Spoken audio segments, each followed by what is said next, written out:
कि काश आज बहन जी मुख्यमंत्री होती उत्तर प्रदेश की। वीडियो आया था जिसमें कि एक टीचर बोल रही है मैं चमार को नहीं पढ़ाऊंगी, चमार बच्चे को, पूरा वायरल हो रहा था। मैं जब उनका अमृत महोत्सव था तो दलित हम अछूत थे ना इस देश में, शूद्र थे ना वो लोग, जो बहुमत लोग थे, जो इनके नौकर थे, फ्री फंड के गुलाम थे और उनके साथ ये करते थे। तो इनका तो वही है ना, इनका तो हमेशा से अमृत काल ऐसा ही हुआ ना, चंद लोग आनंद लूटेंगे और बहुमत लोग या तो वो भूखे रहेंगे, नंगे रहेंगे, वो अपमानित रहेंगे, पीड़ित रहेंगे, सताए रहेंगे, शोषित रहेंगे। तो इनका अमृत काल वही होता है। परसों उत्तर प्रदेश के बस्ती जिले में एक दर्दनाक एक घटना हुई है। एक पति के सामने एक पत्नी का रेप किया गुंडों ने, उसके सामने, जैसे फिल्मों में होता है उस तरह की एक घटना की। और उन दोनों पति पत्नियों में शर्मसार, पुलिस को कहा, पुलिस ने कोई कार्रवाई नहीं की। बाद में शर्मसार होकर के उन्होंने इतना मार्मिक है कि उन्होंने आत्महत्या करने से पहले अपने मासूम बच्चे 8-9 साल के बच्चे को कहा कि बेटा तू हमारी वीडियो बना, हम जहर खा करके मर रहे हैं और हमारे मरने के बाद ये पुलिस प्रशासन और जनता तक जानी चाहिए कि हमने किन परिस्थितियों में किस लिए हमने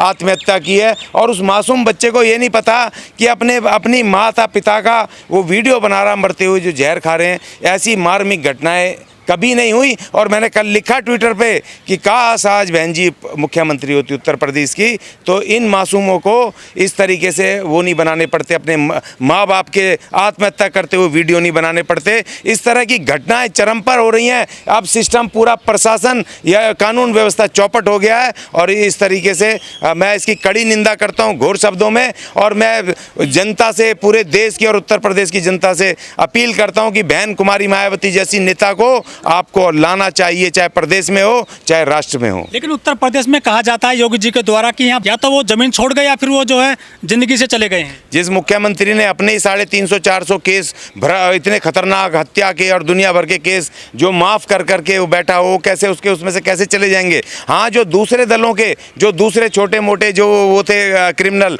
वो चले गए, लेकिन जो बीजेपी के या इनके क्रिमिनल थे वो तो वहीं डटे हुए हैं ना। अभी आपने परसों देखा ना, एक महिला वहाँ पर उत्तर प्रदेश में वो अपना पुराना घर रिपेयर कर रहे हैं, 5-6 गुंडों ने आकर के उसको तोड़ा, सरेआम तोड़ रहे हैं। और जो करना कह रहे हैं कर लो, क्योंकि गोरखपुर में वो बाबा जी का ही तो उनको प्रोटेक्शन होगा कि एक बेचारी गरीब वो रो रही है, भटक रही है, तड़प रही है। इस तरह का गुंडा राज आज हो गया। कहाँ भाग गए गुंडे? गुंडे तो वहीं डटे बैठे हैं, वहीं छाती पे बैठे हैं, वहाँ उत्तर प्रदेश की छाती पर वो गुंडे बैठे हैं जो कमजोर मासूमों को मार रहे हैं, पीट रहे हैं, उनके घर तोड़ रहे हैं, इनकी इज्जत लूट रहे हैं, आबरू लूट रहे हैं और जिनका अपमान कर रहे हैं। तो उत्तर प्रदेश में से कहाँ गुंडे चले गए? प्रत्यक्ष को प्रमाण की जरूरत क्या है? कल एक विश्वविद्यालय में एक छात्रा को इतना पीटा, उसकी भी आंख फूट गई, उसको भी बहुत मारा। एक सवाल पूछने पे प्रोफेसर से उसको इतना मारा, पीटा भयंकर तरीके से, पूरी तरीके से। जो गुंडे मवाली जितने भी अत्याचारी, बदमाश, भ्रष्टाचारी हैं, ये डर खत्म हो गया प्रशासन का। क्यों? क्योंकि भैया वो उनका जो बाबा है वो उनकी शेल्टर बन करके खड़ा हुआ है, वो प्रशासन उनके साथ खड़ा हुआ है, इसलिए उनका डर पूरी तरह खत्म हो गया। जौनपुर में एक स्कूली छात्रा ने बयान दिया है कैमरे पर कि हमको जातिवादी शब्दों से बोला जाता है इस टीचर के द्वारा। ये जो मुजफ्फरनगर घटना हुई थी उसको तो पूरे देश और दुनिया में देखा गया था, लेकिन इस बच्ची के साथ में, दलित बच्चे उसके साथ में क्यों नहीं खड़े हो रहे लोग बाग? देखिए, इसलिए नहीं खड़े हो रहे ना क्योंकि जो भी खड़ा होगा उसी को जेल में डाल देंगे, केस बना देंगे। और इसीलिए डर के मारे बहुत सारे लोग हैं बेचारे अड़ोस पड़ोस के नहीं खड़े होते। लेकिन अब जिस तरीके से वहाँ पर बहुजन समाज पार्टी ने, बीएसपी ने आवाज़ उठानी शुरू की है, ताकत से खड़ी हुई हैं, वो बहन जी खड़ी हो रही हैं और हर मुद्दे को उठा रही हैं, उससे अब एक बड़ा परिवर्तन आ रहा है कि जनता अब खड़ी होनी शुरू हो गई है। जातिवाद, ये जो जहर फैल रहा है, कौन? देखिए, ये मनुवादी लोग हैं ना, ये आज से नहीं है, ये आरएसएस ने एक बीज बोया मनुवाद का। आपने देखा ना, पीछे एक टीचर का वीडियो आया था जिसने एक मुस्लिम लड़के को पिटवाया कि मुसलमान है, इसको पीटो। एक टीचर ने कहा कि मुसलमान है, पीटो। और अभी परसों, अभी 4-5 दिन पहले एक वीडियो आया था जिसमें कि एक टीचर बोल रही है मैं चमार को नहीं पढ़ाऊंगी, चमार बच्चे को, पूरा वायरल हो रहा था। तो ये टीचर जो शिक्षक होता है, जिसको भगवान के रूप में देखा जाता है, माँ बाप के बाद उसको गुरु माना जाता है, टीचर को जो जी बताता है, और किसी देश की रीढ़ की हड्डी होता है टीचर, जो भविष्य तैयार करता है। वो अगर मनुवादी, अगर वो आकर के जातिवाद और इस तरह की सांप्रदायिक राजनीति वो करेंगे, बातें करेंगे, बच्चों में जहर फैलाएंगे, तो वो उससे बड़ा दुर्भाग्य नहीं हो सकता। देखिए, चाहे बीजेपी का राज हो उत्तर प्रदेश, चाहे कांग्रेस का राज हो राजस्थान, जहाँ एक बच्चे को एक टीचर द्वारा, अपर कास्ट टीचर के पानी मटके से पानी पीने पे पीट पीट के मार दिया जाता है। ये कांग्रेस बीजेपी दोनों एक है और इसकी जिम्मेदार कांग्रेस है। 60 साल राज करके भी आर्टिकल 17 को लागू नहीं किया, उसके तहत उसने कोई ऐसे कानून नहीं बनाए नए कड़े कानून ऐसे कदम नहीं उठाए जो संविधान के आर्टिकल 17 ने बोला था कि अनटचेबिलिटी खत्म की जाती है और कोई भी व्यक्ति अपने व्यवहार में, आचार में, आचरण में किसी भी तरह अगर अनटचेबिलिटी अर्थात छुआछूत को लाएगा तो उसको कड़े दंड का प्रावधान होगा। तो ये प्रावधान भी कांग्रेस ने तो नहीं करे, तो इसीलिए ये कांग्रेस जिम्मेदार है तमाम चीजों की। आज हम सब जो भुगत रहे हैं आज ये कांग्रेस की देन है, बदल रहे हैं। कहते हैं कि अमृत काल चल रहा है, अमृत महोत्सव है, उनके लिए तो महोत्सव है ना। देखिए उनके काल में जब उनका अमृत महोत्सव था तो हम अछूत थे ना, इस देश में शूद्र थे ना वो लोग, जो बहुमत लोग थे, जो इनके नौकर थे, फ्री फंड के गुलाम थे और उनके साथ ये करते थे। तो इनका तो वही है ना, इनका तो हमेशा से अमृत काल ऐसा ही हुआ ना। चंद लोग आनंद लूटेंगे और बहुमत लोग या तो वो भूखे रहेंगे, नंगे रहेंगे, वो अपमानित रहेंगे, पीड़ित रहेंगे, सताए रहेंगे, शोषित रहेंगे। तो इनका अमृत काल वही होता है कि जो तमाम लोगों को, ये बहुमत लोगों को अछूत बनाते हैं, भूखा रखते हैं, नंगा रखते हैं और चंद लोग आनंद लूटते हैं, वही अमृत काल है। यदि विक्टिम मुस्लिम होता है तो पूरी दुनिया में उसके लिए आवाज़ उठती है, यदि विक्टिम दलित होता है तो उसके लिए लोग सड़क पर क्यों नहीं निकलते हैं, मोमबत्ती लेकर के, या समर्थन करने क्यों नहीं आते हैं? कि अब आजकल मुस्लिम भी अपने किसी मुस्लिम के साथ इतनी ताकत से नहीं खड़े हो रहे, लेकिन जो 50 कंट्रियां, मुस्लिम कंट्रियां विदेश में, गल्फ से लेकर के दूसरी कंट्रियां,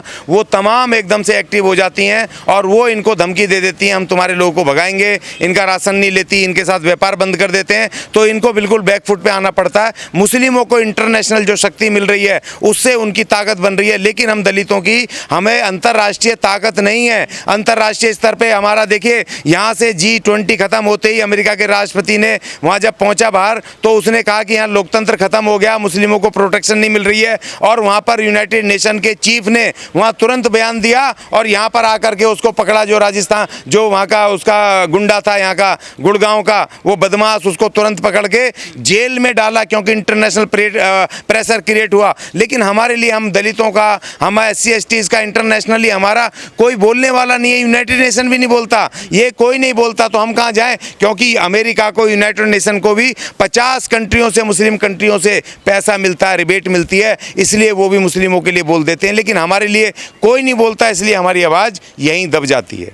बिहार में सरकार चल रही है नीतीश बाबू की, सुशासन बाबू की सरकार कही जाती है, लेकिन राजधानी पटना में एक ऐसा घिनौना कांड हुआ है। 1500 रुपये की खातिर एक दलित महिला को नग्न करके पीटा है। तो उस महिला ने उसके 1500 रुपये ब्याज के नहीं दे पाए तो उसको निर्वस्त्र करके घुमाया, उसको पीटा और अपने बेटे से बोला कि इसके मुंह पर पेशाब कर, पेशाब किया, इतनी जलालत की। लेकिन उससे ठीक 1 हफ्ते पहले उस महिला को इसी गुंडों ने कहा, अगर हमारे पैसे नहीं दिए ब्याज के तो हम तुझे नंगा कर देंगे, नंगा करके घुमाएंगे। और जब इस चीज़ की वो लेकर के थाने में गई, उसने एडवांस में कंप्लेंट लिखवाई हुई है कि इसने मुझे ऐसी धमकी दी है। पुलिस ने, नीतीश की पुलिस ने, निकम्मी पुलिस ने, नाकारी पुलिस ने, नाकारे मुख्यमंत्री की नाकारी पुलिस ने बिल्कुल उस महिला की बात नहीं सुनी और ठीक 1 हफ्ते बाद उस गुंडे ने जो अपनी धमकी दी थी उसको उसने पूरा कर दिया। अब देखिए, बदलने चाहिए। अभी अति पिछड़े और पिछड़ों ने आकाश आनंद जी को बुलाया था, हजारों की तादाद में पटना में हुई है, अभी 1 हफ्ते पहले वहां पर मीटिंग हुई है और सबने कह दिया अब ये गुंडे, ये RJD और ये JDU,